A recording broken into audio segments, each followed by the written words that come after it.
Hi, city girl.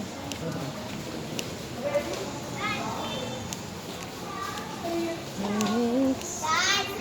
Opens. Good morning. Morning, Teacher Maxine.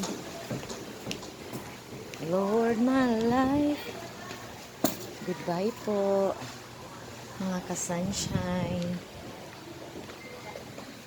Nagsisimula na naman sa umaga. Umaga, bagong pag-asa. Trabaho na naman po tayo at ang ating table ay napakakalat. Yung pasilip sa aking yung mga ginagawang anik-anik bawat araw. Araw-araw. And ito po ang ginawa ko kagabi. Inabot ng alas 10 ng gabi matapos lang. Hindi pa po yan tapos. Dahil meron pa pong mga hindi nagpasa. Pero laban lang. Laban. Ingay naman. Bago magsimula, hindi pa masyadong maingay ang paligid po. Dahil kukundi pa lang mga bata sa paligid. Paligid-ligid. Ayan, ako po ay nakarap sa... Sarap mabuhay araw-araw. Ayan. Thought for the day daw. Watch your thoughts, they become words. Watch your words, they become actions. Watch your actions, they become habits. Watch your habits, they become character. Watch your character, it becomes your destiny. From Anonymous.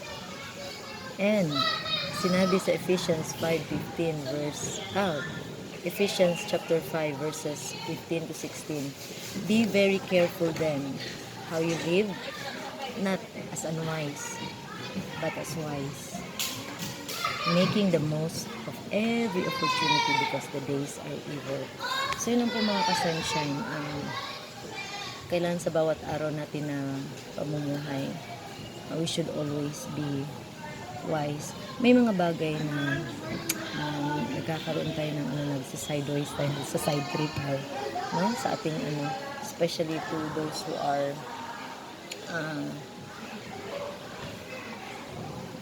professing that we are Christians and we are following Christ. Meron talagang mga araw na sometimes we are blinded with yung mga desisyon na ginagawa natin sa buhay. Pero kapag nangyari man din yan, ganyan, atras po muna tayo konti at pag-isipan yung mga bagay kung yung bagay ba yun ay nakakabuti at yung bagay na yun ay nakaka-glorify sa Panginoon. Then if the Lord or the Holy Spirit convicted us na hindi tama at nalalaman din natin yan na kung tama o hindi, then we have to we have to turn 100 degree down na huwag natin gawin o ipagpatuloy. But I know that the Lord is faithful na alam niyang gagawin din niya yung mga bagay na kung para sa iyo yung isang bagay, or if the Lord would allow that situation, ganyan, may isang bagay kung hindi sa Panginoon ay kung para sa iyo yun, para sa iyo talaga yun, no doubt, because the Lord is faithful and He will work on your behalf.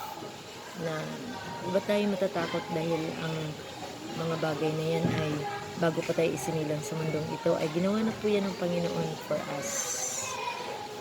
Nakaplanchado na po, planado na po ang lahat. Minsan kahit side trip tayo, we may be turn to our left and turn to our right, and then kung yung path na yan talagang ililid ka pa rin ng Panginoon papunta sa destination na kung saan gusto ng Lord para sa iyo. So yun lang po mga ka-sunshine. encouragement or thought for the day. So, and watch out our thoughts, ating mga salita, at ang ating mga actions, ang ating mga habits, ang ating mga character, because it would lead us, it will become our destiny. So, yun lang po. Thank you and God bless.